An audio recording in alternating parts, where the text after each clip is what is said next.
آج میں آپ کو مالکی اور مالکی کا فرق بتاؤں گی۔ اس سے پہلے یہ بات ضرور یاد رکھیں کہ قرآن مجید 7 قراتوں کے ساتھ نازل ہوا ہے، اور وہ ساری کی ساری نبی آخر الزماں حضرت محمد مصطفیٰ صلی اللہ علیہ وآلہ وسلم نے پڑھی ہیں۔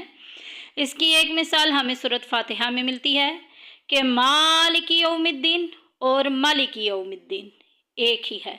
ہمارے ہاں جو قرات چلتی ہے وہ زیادہ تر قریشی قرات چلتی ہے، جس کی وجہ سے ہم جو ہیں وہ مالکی پڑھتے ہیں، اور اگر کوئی بندہ پڑھے مالکی یوم الدین تو یہ نہیں کہا جائے گا کہ اس نے غلط پڑھا، اس نے بھی بالکل ٹھیک پڑھا، کیونکہ دونوں کے معنی ٹھیک ہیں۔ دونوں کے روٹ ورڈ میم لام کاف ہیں۔